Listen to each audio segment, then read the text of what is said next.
அனைவருக்கும் வணக்கம். நாம் இன்னைக்கு பார்க்க போகிறது அக்குபஞ்சர் சிகிச்சை முறைகள். அக்குபஞ்சர் புள்ளி வகைகள். அக்குபஞ்சர் வைத்திய முறையில் பல புள்ளி வகைகள் உண்டு.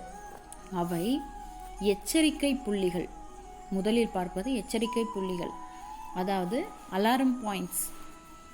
உடலில் சில அக்குபஞ்சர் புள்ளிகள் திடீரென சிறிய வீக்கத்துடனோ அல்லது நிற மாற்றத்துடனோ அல்லது வலியுடனோ காணப்படும். இப்புள்ளிகள் சில குறிப்பிட்ட உறுப்புகள் பழுதடைந்ததை உணர்த்துகிறது. 12 புள்ளிகள் உடலின் முன்புறமும் 12 புள்ளிகள் முதுகு பாகத்திலுள்ள தண்டை ஒட்டியும் அமைந்திருக்கின்றன. இப்புள்ளிகளை அழுத்தி பார்த்தோ அல்லது அதன் மாறுபாட்டை கொண்டோ நோயினை அறியலாம். அதாவது ஆஷி புள்ளிகள் என்று சொல்வார்கள். இந்நோயாளிகளிடம் நோய் பாதிப்பு உள்ள இடங்களில் நோய் நீடிக்கும் வரை தோன்றும் புள்ளிகள். மருத்துவர் நோயுள்ள இடத்தை விரலால் தொடும்போது நோயாளி எந்த புள்ளியில் ஒருவித வலியை உணர்கிறாரோ அந்த புள்ளியே ஆஷி புள்ளி என்று அழைக்கப்படுகிறது. சீன மொழியில் ஆஷி என்றால் OS என்று பொருள். இப்புள்ளியை தூண்டி உடலில் ஏற்படும் நோய்களை போக்கலாம். என்னென்ன பாயிண்ட்ஸ் அப்படின்னு பார்த்தோன்னா, ashi points. Move front. Alarm பாயிண்ட்ஸில் மூவ் ஃப்ரண்ட்டில் பார்த்தோன்னா லங்கில் வந்துட்டு 1 LU1 அப்படின்ற பாயிண்ட் அழுத்தும்போது உங்களுக்கு அந்த இது தெரியும். இப்போது லார்ஜ் இன்டெஸ்டைனில் பார்த்தோன்னா ST25, ஸ்டொமக்கில் வந்து REN 12, ஸ்ப்ளீனில் பார்த்தோன்னா லிவர் 13, ஹார்ட்டில் REN 14, ஸ்மால் இன்டெஸ்டைனில் REN 4, யூரினரி பிளாடரில் REN 3, கிட்னியில் GB25, பெரிகார்டியமில் REN 17, ட்ரிபிள் வார்மரில் REN 5, கால் பிளாடரில் GB24, லிவரில் லிவர் 14. இதெல்லாம் இந்த பாயிண்ட்ஸ்லாம் நம்ம அழுத்தும்போது அந்தந்த பாயிண்ட்ஸில் இருக்கிற அந்த சிம்டம்ஸை வச்சு நம்ம கன்ஃபார்ம் பண்ணிக்கலாம். இதுவே பேக்ஷூ பாயிண்ட் அலாரம் பாயிண்ட்ஸ் என்னென்ன அப்படின்னு பார்த்தோன்னா, லங்ஸில் பார்த்தோன்னா UB13. அதை அழுத்தும்போது உங்களுக்கு இது பிரச்சனை இருக்குது, வலி இருக்குது அப்படின்னா அதில் பிரச்சனை இருக்குதுன்னு அர்த்தம். அது மாதிரி லார்ஜ் இன்டெஸ்டைன் பார்த்தோன்னா UB25, ஸ்டொமக்கில் பார்த்தா UB21, ஸ்ப்ளீனில் பார்த்தோன்னா UB20, ஹார்ட்டில் பார்த்தோன்னா UB15, small இன்டெஸ்டைனில் UB27, urinary பிளாடரில் UB28, கிட்னியில் UB23, பெரிகார்டியமில் UB14, ட்ரிபிள் வார்மரில் UB22, கால் பிளாடரில் UB19, லிவரில் UB18. இதில் அழுத்தம் கொடுக்கும்போது உங்களுக்கு அந்த ஆஷி பாயிண்ட்ஸில் அலாரம் பாயிண்ட்ஸில் வந்து நம்மளுக்கு கண்டுபிடிக்க முடியும். இப்புள்ளிகளை தூண்டி உடலில் ஏற்படும் நோய்களை போக்கலாம். அந்த பாயிண்ட்டையே நம்ம தூண்டும்போது அது சரியாகும். ரெண்டாவது பார்த்தீங்கன்னா சார்பு புள்ளிகள், கான்ஃப்ளூயன்ட் பாயிண்ட்ஸ். நம் உடலில் உள்ள அக்குபஞ்சர் பிரதான பாதையில் சமீப காலத்தில் கண்டுபிடிக்கப்பட்ட கூடுதலான புதிய புள்ளிகள் சார்பு புள்ளிகள் என அழைக்கப்படுகிறது. இப்போ நம்ம ஆல்ரெடி 361 பாயிண்ட்ஸ் இருக்குது. இப்போ அதில் நம்ம புதுசாக கண்டுபிடிக்கிறோம் அப்படின்னா அதுக்கு பேர் தான் சார்பு புள்ளிகள்னு நம்ம சொல்கிறோம். நெக்ஸ்ட்டு பார்த்தீங்கன்னா தூரப்புள்ளிகள், டிஸ்டல் பாயிண்ட்ஸ். நம் உடலில் நோய் ஏற்பட்டுள்ள இடத்திலிருந்து தூரமாக அமைந்துள்ள அக்குபஞ்சர் புள்ளிகள். இவைகள் முழங்கால் மூட்டுக்கு கீழும் முழங்கை மூட்டுக்கு கீழும் அமைந்துள்ளன. இந்த தூர புள்ளிகளை தூண்டும்போது நோய்கள் குணமாகின்றது. இவைகள் கால்களிலும் முன் கைகளிலும் உள்ள முக்கிய புள்ளிகளாகும். இப்பகுதியில் நரம்பு குவியல்கள் அதிகம் காணப்படுகின்றன. அதனால் இந்த புள்ளிகள் அதிக உபயோகமானவை. இவைகளில் காலில் 3, கையில் 3 என 6 புள்ளிகள் மிக மிக முக்கியமானவை. அது என்னவென்றால் LI4. அது என்னென்னத்துக்கு யூஸ் ஆகுதுன்னா, முகம், தலையின் முன்பகுதி, கழுத்து மற்றும் விசேஷ உணர்வு உறுப்புகள். LU7 தலையின் பின்பகுதி, கழுத்து, நுரையீரல், மார்பின் பின்பகுதி மற்றும் BP. P6 அது எதுக்குன்னு பார்த்தீங்கன்னா மார்பின் முன்பகுதி, அடிவயிற்றின் மேல் பகுதி மற்றும் உள்ளுறுப்புகள், மார்பின் உள்ளுறுப்புகள், உதரவிதானம், வாந்தி, ஜுரம் போன்றவற்றிற்கு உதவும் புள்ளி. நெக்ஸ்ட் ST36 அடிவயிற்றின் உள்ளுறுப்புகள், வயிறு, குடல் சம்பந்தப்பட்ட நோய்கள். UB40 இடுப்பு பகுதி மற்றும் சிறுநீரக இனவிருத்தி உறுப்புகள். SP6 மர்ம உறுப்பு, ஆசனவாய் இவற்றிற்கு இடைப்பட்ட பகுதி, கூபக உறுப்புகள் மற்றும் புறஜனன உறுப்புகள் மற்றும் வீக்கம்.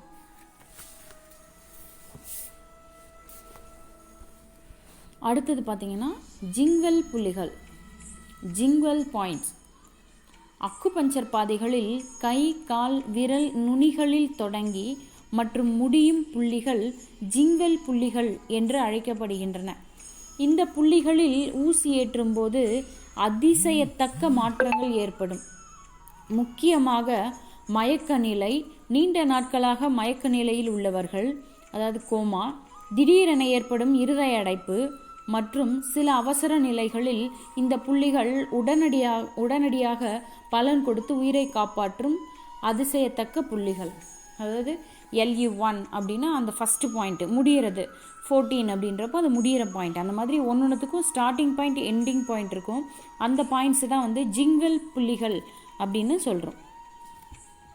இப்போ ஜி கிளெஃப்ட் புள்ளிகள். இப்புள்ளிகள் ஒரு குறிப்பிட்ட சக்தி ஓட்ட பாதையில் ஒரு குறிப்பிட்ட உறுப்பில் ஏற்படும் தீவிர சிகிச்சைகளை, அதாவது அக்யூட் டிசீஸ் குணப்படுத்த உதவுகின்றன. உதாரணமாக ST34 என்பது வயிற்றில் தோன்றும் திடீர் நோய்களான குமட்டல், வாந்தி, வயிற்று வலி இவைகளை குணப்படுத்த வல்லது. இப்படி ஒவ்வொரு சக்தி ஓட்ட பாதையிலும் ஜி கிளெஃப்ட் புள்ளிகள் உள்ளன. அது என்னென்ன அப்படின்னு பார்த்தோன்னா, லங்ஸில் பார்த்தீங்கன்னா 6 அப்படின்றது தான் ஜி கிளெஃப்ட் பாயிண்ட். லார்ஜ் இன்டெஸ்டைனில் LI7, ஸ்டொமக்கில் ST34, ஸ்ப்ளீனில் SP8, ஹார்ட்டில் H8, ஸ்மால் இன்டெஸ்டைனில் 6, யூரினரி பிளாடரில் UB63, கிட்னியில் K5, பெரிகார்டியமில் PC4, triple warmer TW7, gall bladder GB36, லிவரில் LIV6. இதெல்லாம் நம்ம தூண்டும்போது ஜி கிளெஃப்ட் புள்ளிகள் ஆக்டிவேட் ஆகும். அதாவது அக்யூட்டாக ஒரு பிரச்சனை இருக்குன்னா உடனடியாக இந்த முக்கியமான புள்ளிகளை தூண்டுறது மூலிமா உடனடியான ஒரு ரிலீஃப் கிடைக்கும் அக்யூட் பாயிண்ட்ஸில். நெக்ஸ்ட்டு பார்த்தீங்கன்னா இன்ஃப்ளூயன்சஸ் புள்ளிகள். நம் உடலில் 8 இன்ஃப்ளூயன்சியல் புள்ளிகள் உள்ளன. இப்புள்ளிகள் சில குறிப்பிட்ட திசுக்களை தூண்டி அவற்றில் உள்ள நோய்களை குணமாக்குகின்றது. ஒவ்வொரு புள்ளிக்கும் ஒரு தனிச்சிறப்பு உண்டு. அது என்னென்ன அப்படின்னு பார்த்தோன்னா, REN17ன்றதில் அழுத்தம் கொடுத்தீங்கன்னா சுவாச உறுப்புகள் எதெல்லாம் இருக்கோ அதனால வந்து ஒரு சக்தி கிடைக்கும். இப்போ UB11 அவங்களுக்கு அந்த பாயிண்ட்டு போடுறது மூலயமா எலும்பு, குருத்தெலும்பு, இந்த எலும்பு பிரச்சனை இருக்கிறவங்களுக்கெல்லாம் அதை போட்டோன்னா நல்லா ஆக்டிவேட் ஆகும். இப்போ UB17 அப்படின்றது ரத்தத்தில் ஏதாவது WBC அந்த மாதிரி RBC செல்ஸ் இல்லை அப்படின்னா ரத்தத்தில் ஏதாவது ஒரு பிரச்சனை அப்படின்றப்போ UB17 அழுத்தும் போது ரத்தத்தில் இருக்கிற அந்த ஆற்றல் அதிகப்படும். REN12 குழிவான உறுப்புகள், liver 13 கெட்டியான உறுப்புகள், LU9 இரத்த குழாய்கள், GB34 தசை மற்றும் தசை நார்கள், GB39 எலும்பு மஜ்ஜை. இப்போ நெக்ஸ்ட்டு பார்க்க போகிறது அபாய புள்ளிகள், டேஞ்சரஸ் பாயிண்ட்ஸ். இந்த பாயிண்ட்ஸ்லாம் நம்ம கண்டிப்பாக தொடவே கூடாதுன்ற மாதிரி. இந்த புள்ளிகள் மிகவும் ஆபத்தான புள்ளிகள். நம் உடலில் உள்ள புள்ளிகளில் ஊசி செருகும் போது மிகவும் எச்சரிக்கையாக இருக்க வேண்டும். அனுபவமிக்கவர்கள் மட்டுமே இப்புள்ளிகளில் ஊசியை உபயோகிக்கலாம். அவ்வாறு ஊசியினை உபயோகிக்கும் போது சாய்வாகவோ படுக்கையாகவோ செருக வேண்டும். மேலும் இப்புள்ளிகளில் மின் தூண்டுதல் தவிர்க்கப்பட வேண்டும். மீறினால் மரணம் ஏற்பட வாய்ப்புள்ளது. அந்த முக்கியமான பாயிண்ட்ஸ் என்னென்ன அப்படின்னு பார்த்தோன்னா, UB1 and UB10, LI18, DU15 and 16, LU9 LU1ல எச்சரிக்கையோடு போடணும். SP1ல் ஊசியே போடக்கூடாது, வெறும் அக்குப்ரெஷர் மட்டும்தான் கொடுக்கணும்.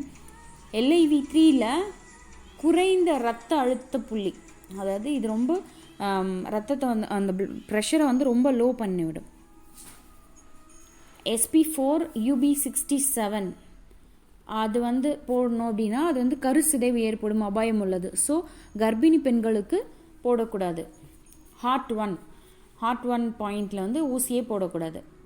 அது மாதிரி ST21 to 25 அந்த பாயிண்ட்ஸ்லலாம் வந்துட்டு வலதுபுறம் ஊசியினை தவிர்க்கவும். ரைட் சைடில் வந்துட்டு ஊசி போடாமல் லெஃப்ட் சைடில் மட்டும் ஊசி போட்டுக்கலாம். ST1 UB1 அது வந்து கவனத்தோடு கையாளணும். REN8 வந்து தொப்புள் குழி, இதில் சுத்தமாக ஊசிலாம் போடக்கூடாது. மேலே கூறப்பட்ட புள்ளிகள் மாக்சிபுஷன் சிகிச்சை தரலாம். மாக்சிபுஷன்னா அது வேற ஒரு ட்ரீட்மெண்ட்டு, அது மாதிரி பண்ணலான்னு சொல்கிறாங்க. நெக்ஸ்ட்டு பார்த்தீங்கன்னா நோய் எதிர்ப்பு புள்ளிகள், இம்யூன் என்ஹான்சிங் பாயிண்ட்ஸ். இப்போ இருக்கிற நிலைமைக்கு இது ரொம்ப ரொம்ப முக்கியமான பாயிண்ட்ஸ். என்னென்னா உடலில் நோய் எதிர்ப்பு சக்தியை அதிகரிப்பதற்காக தூண்டப்படும் புள்ளிகள் நோய் எதிர்ப்பு புள்ளிகள் என்று அழைக்கப்படுகிறது. இப்புள்ளிகளை சிகிச்சையின் தொடக்கத்திலும் பின்னர் நோயாளியின் தேவைக்கேற்ப கால இடைவெளியிலும் தூண்டுதல் கொடுக்கலாம். அது என்னென்ன பாயிண்ட்ஸ் அப்படின்னு பார்த்தோன்னா LI11, SP6, DU14, ST36 இதுதான் ரொம்ப முக்கியமான புள்ளி, இம்யூன் என்ஹான்சிங் பாயிண்ட்ஸ். அடுத்தது பார்த்தீங்கன்னா மூலப்புள்ளிகள், யுவான் சோர்ஸ் பாயிண்ட்ஸ். மொத்தம் 12 மூலப்புள்ளிகள் 12 பாதைகளில் உள்ளன. ஒவ்வொரு பாதையிலும் அமைந்திருக்கும் மூலப்புள்ளி அந்த பாதையை கட்டுப்படுத்துகிறது. தாய் தனையின் விதிப்படி புள்ளிகளை கிளர்ச்சி ஊட்டிய பின் எதிர்பார்த்த பலன் கிடைக்கவில்லை என்றால் இந்த மூலப்புள்ளிகளை உபயோகித்து பயனடையலாம். உதாரணமாக சிறுநீரகத்திற்கு சக்தி ஊட்டுவதற்காக K7 என்னும் புள்ளி கிளர்ச்சியூட்டப்படுகிறது. ஆனால் எதிர்பார்த்த பலன் கிடைக்கவில்லை எனில் மூலப்புள்ளியாக உள்ள K3 என்னும் புள்ளியை கிளர்ச்சியூட்டினால் நல்ல பலன் கிடைக்கும்.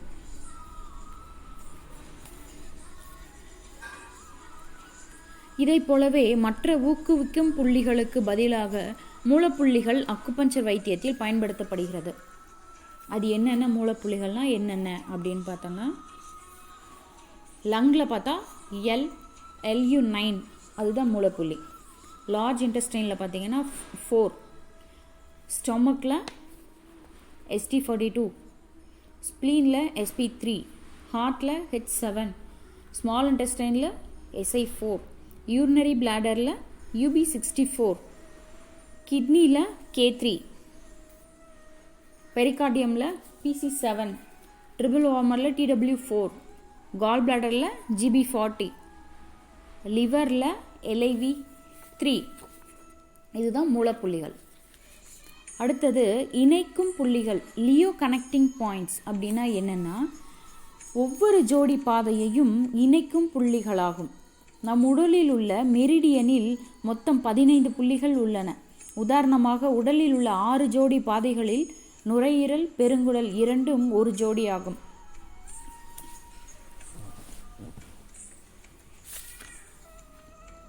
இந்த இரு பாதைகளையும் LU7 LI6 இணைக்கும் புள்ளிகளாகும். அதாவது ஒரு ஜோடியில் ரெண்டுத்தையும் கனெக்ட் பண்ணுறது தான் வந்து Leo connecting point.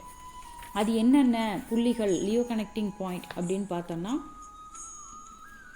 LU7 large intestine 6, stomach 40, spleen 21 or 4, heart 5, small intestine 7, urinary bladder 58, kidney 4, pericardium 6, triple wormer 5, gallbladder 37, liver 5. இந்த புள்ளியெல்லாம் தான் லியோ கனெக்டிங் பாயிண்ட். அடுத்தது நம்ம உடம்புக்கு தேவையான சில முக்கியமான புள்ளிகள் அப்படின்னு நம்ம பார்க்குறோம் அப்படின்னா ஒரு பெயின்க்கோ ஒரு செடேஷனுக்கோ அந்த மாதிரி முக்கியமான புள்ளிகள் என்னென்ன அப்படின்னு பார்க்கலாம். ஃபஸ்ட்டு வலி நீக்கும் புள்ளிகள். உடம்பில் உள்ள வலியை நீக்கும் புள்ளிகள் LI4, ST44. இந்த ரெண்டு தான் வலியை நீக்கிறதுக்கு உண்டான புள்ளிகள். நெக்ஸ்ட்டு செடேட்டிவ் புள்ளிகள். அது என்னென்ன அப்படின்னா இப்புள்ளிகள் மனதை அமைதிப்படுத்தவும் தூக்கமின்மையை போக்கவும் பயன்படுத்துகிறது. அது தூக்கம் வரல அப்படின்னாலும், ஸ்ட்ரெஸ்ஸாக இருக்காங்க, ரொம்ப டென்ஷனாக இருக்காங்க, ரொம்ப ஸ்ட்ரெஸ்ஸாக இருக்காங்க அப்படின்னாலும் இந்த புள்ளியை வந்து பயன்படுத்தலாம். என்னென்னா DU20 H7 UB62.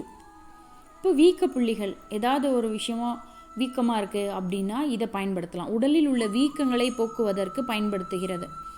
SP6 and SP9 இந்த 2 பாயிண்ட்டையும் போடுறதுனால வீக்கம் வந்து சரியாகும். ஒவ்வாமை புள்ளிகள், அதாவது அலர்ஜி பாயிண்ட்ஸ் என்னென்னா உடல் அரிப்பு, கொப்பளம், ஒவ்வாமைக்கு புள்ளிகள் பயன்படுத்தப்படுகிறது. என்னென்னா SP6 அண்ட் SP10. சக்தியூட்டும் புள்ளிகள், எனர்ஜெட்டிக் பாயிண்ட்ஸ் என்னென்னா உடலின் சமச்சீர் நிலையினை சரிப்படுத்தி ஊக்கமளிக்கும் புள்ளிகள், அதாவது பேலன்சிங் பாயிண்ட் என்னென்னா LI11 அண்ட் ST36.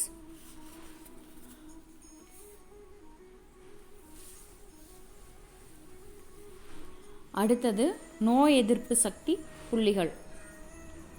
நோயை விரட்டவும் உடலில் எதிர்ப்பு சக்தியினை அதிகரிக்கவும் பயன்படுகிறது. அது என்னென்னா LI11, ST36, SP6 and SP10, DU14. இந்த பாயிண்ட்லலாம் நம்ம நீடில் போடும்போது ஒரு நோயை எதிர்ப்பு சக்தி அதிகமாகிறதுக்கு இது யூஸ்ஃபுல்லாக இருக்குது. உடலின் முதுகு பகுதியில் உள்ள சிறப்பு நோய் கண்டறியும் புள்ளிகள், அது அலாரம் பாயிண்ட்ஸ். இந்த புள்ளியை தொட்டால் இந்த பிரச்சனை இருக்குதுன்றது ஈஸியாக கண்டுபிடிச்சிடலாம். அப்படின்றது என்னென்ன அப்படின்னா UB13, 14, 15, 18, 19, 20, 21, 22, 23, 25, 27 அண்ட் 28. இந்த பாயிண்ட்ஸ் எல்லாம் அழுத்தும் போது அந்தந்த பாயிண்ட்ஸில் ஒரு பிரச்சனை இருக்குதுன்றது ஈஸியாக கண்டுபிடிக்கலாம். அதை உடலின் முதுகு பகுதியில் உள்ள சிறப்பு நோய் கண்டறியும் புள்ளிகள். நெக்ஸ்ட் மெரிடியன் புள்ளிகள். இவை மெரிடியன்களில் காணப்படும் நிர்ணயப்படுத்தப்பட்ட புள்ளிகளாகும். உடலின் இடது பகுதிகளையும் சேர்த்து மொத்த மெரிடியன் புள்ளிகள் 361. மேலாதிக்க புள்ளிகள், அதாவது இதை தவிர மற்ற எக்ஸ்ட்ரா பாயிண்ட்ஸ் என்னென்ன அப்படின்னா இவை மெரிடியனில் இல்லாமல் உடலின் மற்ற பகுதிகளில் காணப்படும் புள்ளிகளாகும்.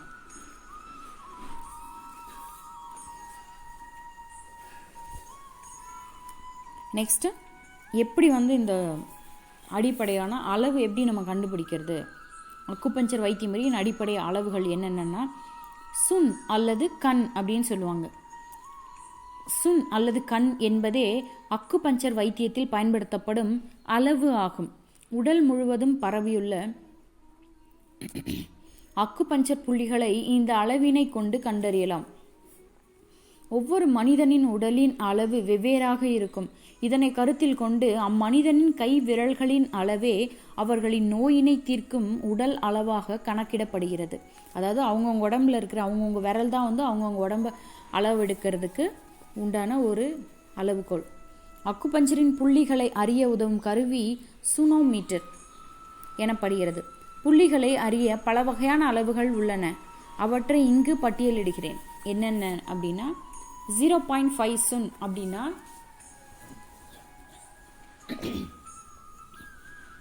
0.5 சுன் அப்படின்னா கட்டை விரலில் பாதி அளவு இருக்கிறது தான் வந்து, அதாவது குறுக்களவு. இதுதான் வந்து 0.5 சுன். ஒரு சுன் அப்படின்னா ஒரு கட்டை விரல் குறுக்களவு ஒரு சுன்னாக கணக்கிடப்படும். ஒரு விரலோட ஒரு குறுக்களவு முழுசாக இருக்கிறது தான் ஒரு சுன். 1.5 சுன் அப்படின்னா சுட்டு விரல் மற்றும் நடுவிரல் சேர்த்து, அதான் குறுக்களவு, கிராஸ் செக்ஷன் பாயிண்ட். என்னென்ன 1.5 சுன் 1.5 சுன் அப்படின்னா சுட்டு விரல் மற்றும் நடுவிரல் ரெண்டத்தையும் சேர்ந்து அளக்குறோம், நடுவில் வைக்கிறோம் அப்படின்னா அதான் 1.5 சுன். 2 சுன் அப்படின்னா சுட்டு நடு மோதிர விரல், சுட்டு விரல் நடுவிரல் மோதிரல் 3 விரலையும் சேர்த்து வைக்கும்போது தான் அது வந்து 2 சுன். 3 சுன் அப்படின்னா 4 விரல் சேர்த்து, அது சுட்டு விரல், மோதிர விரல், நடுவிரல் மற்றும் சுண்டு விரல், இந்த 4த்தையும் சேர்த்து வைக்கும்போது 3 சுன்னு சொல்கிறாங்க. 4 சுன் அப்படின்னா 4 விரல் ப்ளஸ் கட்டை விரல் 5த்தையும் வைக்கிறோம் அப்படின்னா அதான் வந்து 4 சுன். 5 சுன் அப்படின்னா 6 விரல், 6 சுன்னா 8 விரல், 7 சுன்னா 9 விரல். அக்குபஞ்சர் புள்ளிகளை கண்டறிய உதவும் கருவியின் பெயர் அக்குபஞ்சோஸ்கோப் என்று அழைக்கப்படுகிறது.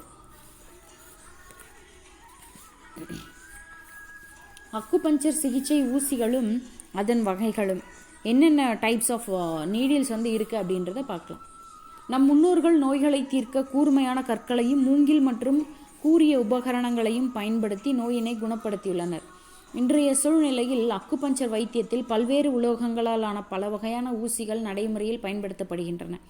இவ்வகையான ஊசிகளில் அளவு சாதாரணமாக உபயோகிப்பதற்கு 0.5 சுன் முதல் பல்வேறு நோய்களை போக்க 8 சுன் அளவு வரை பயன்படுத்தப்படுகிறது. இன்று நடைமுறையில் பயன்படுத்தப்படும் ஊசிகளின் வகைகளை காண்போம். இப்போ என்னென்ன ஊசிலாம் யூஸ் பண்ணுறாங்க அப்படின்னா, ஃபில்லிஃபார்ம் நீடில்ஸ், அதாவது மயிரிழை ஊசிகள் அப்படின்றது. ப்ரெஸ் நீடில்ஸ், பட்டன் ஊசிகள்னு சொல்லுவாங்க. ஃபார் இயர் அக்குபஞ்சர், இயரில் அக்குபஞ்சர் பண்ணுறதுக்கு பட்டன் ஊசிகள் யூஸ் பண்ணுறாங்க. சுஜோக் நீடில்ஸ், அதாவது உள்ளங்கையில் யூஸ் பண்ணுறதுக்கு சுஜோக் நீடில்ஸ் அப்படின்னு சொல்லுவாங்க. அப்புறம் காஸ்மெட்டிக் நீடில்ஸ்னால் அழகு கலைக்கு யூஸ் பண்ணுறது எல்லாமே வந்து காஸ்மெட்டிக் நீடில்ஸ். 7 ஸ்டார் நீடில்ஸ், அதாவது 7 நட்சத்திர ஊசிகள் அப்படின்னு சொல்லுவாங்க. தலையில் ஹேர் க்ரோத்துக்காக யூஸ் பண்ணுறது, அது வந்து டேப் பண்ணுவாங்க. அதில் plum blossom needles, plum blossom ஊசிகள். 3 எட்ஜ்டு நீடில்ஸ், 3 முனைகள் இருக்குது, அதான் மும்முனை ஊசிகள்னு சொல்லுவாங்க. ஹாட் நீடில்ஸ்னால் சூடுத்தன்மை ஊசிகள். 5 ஸ்டார் நீடில்ஸ், 5 நட்சத்திர ஊசிகள். ஃபிஷ் டெயில் நீடில்ஸ், மீன் வால் ஊசிகள். தம் டாக் டைப் நீடில்ஸ், கட்டை விரல் தலை ஊசி. பல வகை உலோகங்களால் செய்யப்பட்ட ஊசிகள். இப்போது அந்த ஊசியை வந்து எந்தெந்த மெட்டல்ஸில் யூஸ் பண்ணுறாங்க அப்படின்னா, காப்பர் நீடில்ஸ், அதாவது தாமிர ஊசிகள், தாமிரத்தால் ஆன ஊசிகளை ரெடி பண்ணுவாங்க. ஸ்டெயின்லெஸ் ஸ்டீல் நீடில்ஸ், அதாவது எவர் சில்வர் ஊசிகள் யூஸ் பண்ணுவாங்க.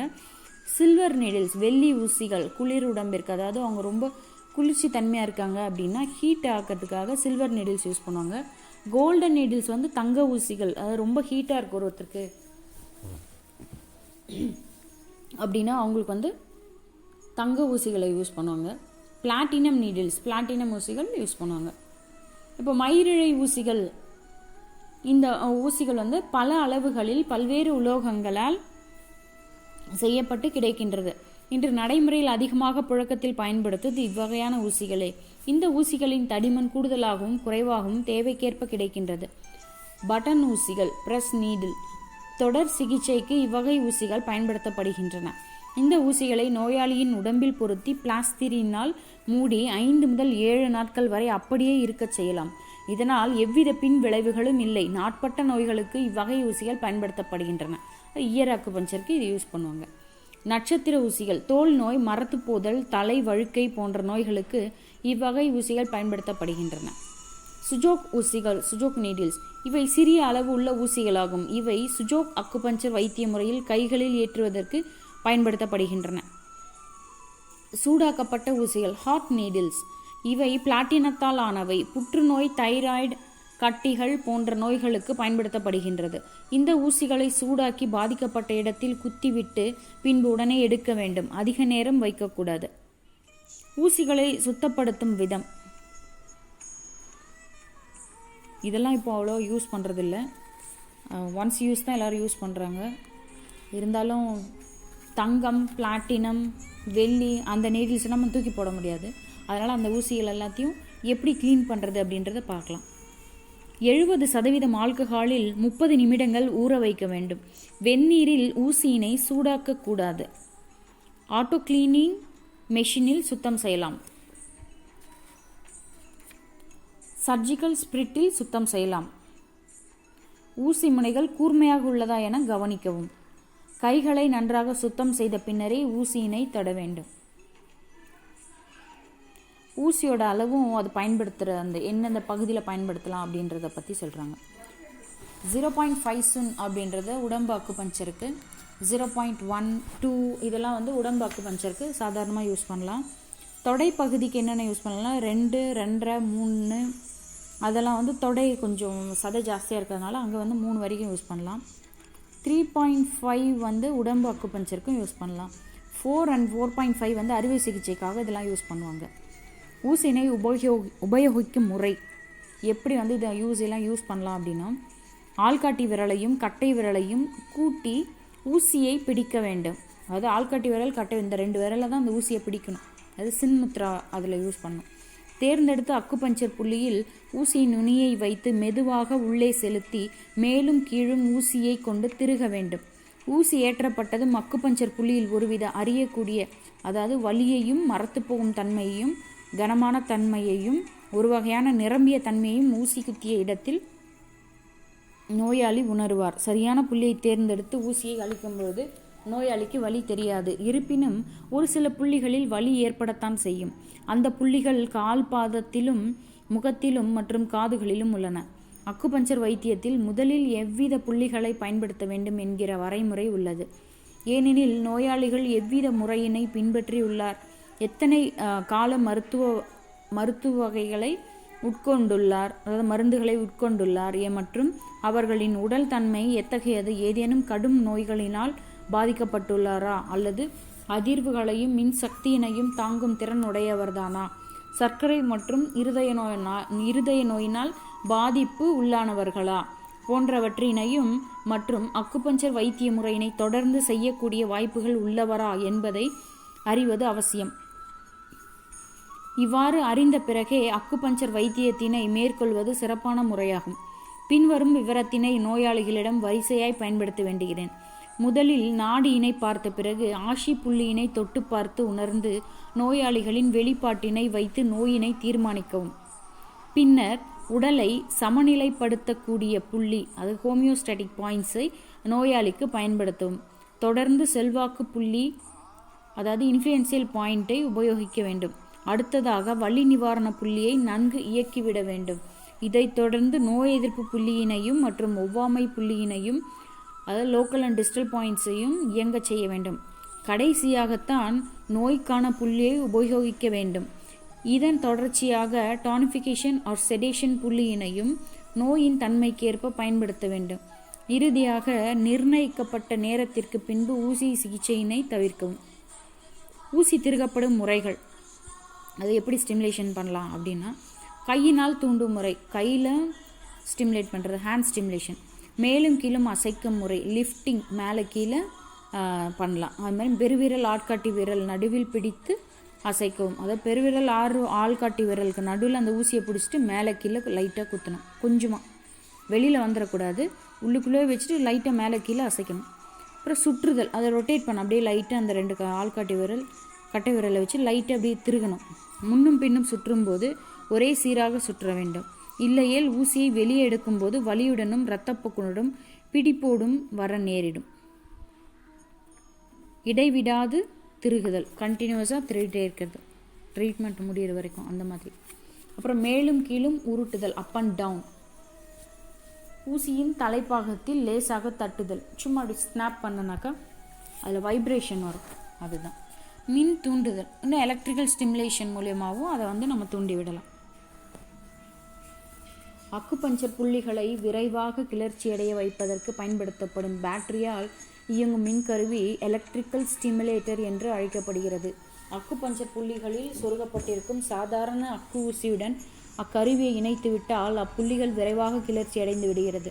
ஒரே பக்கத்தில் உள்ள புள்ளிகளுக்கு மட்டுமே மின் தூண்டுதல் கொடுக்க வேண்டும். லேசர் கதிர்கள் மூலம் கிளர்ச்சி அடைய செய்தல் மற்றும் ஒரு முறையாகும். இம்முறையில் மிக வேகமான ரிசல்ட் கிடைக்கும். கேன்சர் மற்றும் இருதய நோயாளிகளுக்கு இம்முறையினை தவிர்க்கவும். ஊசி சொருகி இழுக்கும் காலம், எவ்வளோ டைம் நம்ம ஊசி போட்டிருக்கணும் அப்படின்னா, குறைந்த கால அளவு கொஞ்ச நேரம், ஒரு 5 to 10 minutes அப்படின்னு பார்த்தோம்னா பல்வலி, தைராய்டு போன்றவற்றிற்கு தரலாம். விட்டு விட்டு தரும் முறை, கொஞ்ச நேரம் இன்டர்மீடியட் டைம், கொஞ்ச நேரம் கழிச்சு கொஞ்ச நேரம் அப்படி கொடுக்கும்போது நரம்பு பிசகு, வீக்கம், வாதம் போன்றவற்றிற்கு தரலாம். அப்புறம் தொடர் சிகிச்சை, கண்டினியூஸாக யாருக்கு கொடுக்கலாம்னா தோல் நோய் சம்மந்தப்பட்ட வியாதிக்கு தொடர் சிகிச்சை தரலாம். குடிகாரர்களுக்கும் தரலாம். உங்களுக்கெல்லாம் மேக்ஸிமம் 30 to 45 minutes கொடுக்கலாம். அப்புறம் நீண்ட சிகிச்சை, லாங் டைம்னா கேட்கட் எம்படிங் முறையில் போலியோ, பக்கவாதம் நோய்களுக்கு தொடர் சிகிச்சையை நாட்கணக்கில் தரலாம். அது தொடர்ந்து கொடுத்துட்டே இருக்கிறது. அப்புறம் கவனத்தில் கொள்ள வேண்டியவை, அது ப்ரிகாஷனரி மெத்தட்ஸ் என்னென்னா, ஊசியினை நோயாளியின் உடலில் போட்டு அழுத்தி கொண்டு இருக்கக்கூடாது. கண் இமைக்கும் நேரத்தில் குத்தி சுற்றி உள்ளே தள்ளிவிட வேண்டும். ரென் 2 மெரிடியனில் மின் தூண்டலை தவிர்க்கும். அதாவது அதுலேயும் டூலேயும் மின் இது கொடுக்கக்கூடாது அப்படின்றாங்க. ஊசியின் முனையினை கவனிக்க வேண்டும். அதில் மெயினாக நம்ம அந்த ஊசி போடுறதுக்கு முன்னாடி துருப்பிடிச்சிருக்கா, மழுங்கியிருக்கா அப்படின்றத பார்க்கணும். அந்த ஊசினை உபயோகிக்கக்கூடாது, அதை வந்து கீழே போட்டுடணும். வலிப்பு, மன இருதய நோயாளிக்கு மின் தூண்டலை தவிர்க்க வேண்டும். இப்போ ஃபிக்ஸ் எல்லாம் வருது, ஹார்ட் பேஷண்ட்ஸ்க்கெல்லாம் வந்து மின் தூண்டல் வந்து பண்ணக்கூடாது. ஊசியினை எடுக்கும் பொழுது மெதுவாக சுழற்றி இழுத்து நிறுத்தி பின்பு வெளியே எடுக்க வேண்டும். பொறுமையாக எடுக்கணும். நோயாளியை படுக்கை நிலையில் வைத்து சிகிச்சை தரவும். அவரை படுக்க வச்ச மாதிரி கொடுத்தா ரொம்ப நல்ல எஃபெக்ட். ஊசியினை நோயாளியின் உடல் உறுப்புக்கு தகுந்தாற்போல் செங்குத்தாகவோ சாய்வாகவோ மிகவும் சாய்வாகவோ செலுத்தலாம். 3 டைப்ஸில் வந்து ஊசி போடலாம். செங்குத்தாக போடுறது 90 டிகிரியில், 45 டிகிரி சாய்வாக போடலாம், 10 டிகிரியில் சாய்வாகவும், இன்னும் மிகவும் சாய்வாகவும் போடலாம். ஊசியின் எண்ணிக்கையினை கவனத்தில் கொண்டு குத்திய பின் மறக்காமல் நோயாளியின் உடம்பிலிருந்து எடுக்கவும். அதாவது நம்ம போடும்போதே எத்தனை ஊசி போடுறோன்னு ஒரு பேப்பரில் எழுதி வச்சுக்கணும். ஏன்னா நம்ம போட்டதுக்கப்புறம் நம்ம மறந்துடுவோம். அதனால் எத்தனை ஊசி நம்ம கையில் எடுக்கிறோன்றதை எழுதி வச்சுட்டு தான் அதுக்கப்புறம் எடுக்கும்போது அதை கரெக்டாக எண்ணி எடுக்கணும். உடலில் ஊசி உள்ள போது நீர் மற்றும் உணவுப் பொருட்களை தவிர்க்கவும். ஊசியை போட்டுக்கிட்டே தண்ணி குடிக்கிறது, ஏதாவது பிஸ்கெட் சாப்பிட்றது, மாதிரி எதுவுமே பண்ணக்கூடாது. நோயாளியின் முன்னே ஊசிகளின் எண்ணிக்கையினை காண்பிப்பதை தவிர்க்கவும். நீரிழிவு நோயாளிக்கு மெலிதான ஊசியை குத்தும். அதாவது அவங்களுக்கு முன்னாடி 10 ஊசி போட்டேன், 15 ஊசி போட்டேன் அப்படின்ட்டு நம்ம ஊசியை கணக்கு காமிச்சோன்னா அவங்க பயந்துருவாங்க. அதனால் ஊசியை அவங்க முன்னாடி நம்ம வந்து காட்டக்கூடாது. ஊசியினை நோயாளியின் உடலில் 15 முதல் 20 நிமிடம் வரை மட்டுமே இருக்க செய்யும். அதாவது அக்யூட் அப்படின்றப்போ 15 to 20 மினிட்ஸ் போடலாம். குரோனிக் இல்லை பக்கவாதம் அந்த மாதிரிலாம் 30 மினிட்ஸ்க்கு போடலாம். தடை செய்யப்பட்ட பகுதிகளில் மற்றும் குழந்தைகளின் உச்சந்தலையில் ஊசியினை ஏற்றுவதை தவிர்க்கும். மெயினாக வந்து உச்சந்தலையில் குழந்தைங்களுக்கெல்லாம் போடவே கூடாது. ஏன்னா அங்கே வந்து உச்சி மூடாமல் ஓப்பனில் இருக்கும், அதனால் உள்ளே போயிடும் ஊசி. அதனால் அங்கே போடக்கூடாது. ஒவ்வொரு நோயாளிக்கும் தனித்தனி ஊசியினை பயன்படுத்தும். மேக்ஸிமம் இப்போ எல்லாருமே யூஸ் அண்ட் த்ரோ தான் யூஸ் பண்ணிகிட்ருக்கோம். யூஸ் பண்ணிவிட்டு கீழே போட்டுடுறாங்க இப்போ இருக்கிற இதுக்கு. அதனால் தனித்தனி ஊசியும் தான் போடணும். இடைவெளி விட்டு சிகிச்சை தருவது சிறந்தது. அது ஒரேடியாக கூப்பிட்டு ஒரேடியாக இது பண்ணாமல் கொஞ்சம் கொஞ்சம் டைம் கொடுத்து இடைவெளி விட்டு தான் நம்ம வந்து யூஸ் பண்ணணும். சரிங்களா? நன்றி, வணக்கம்.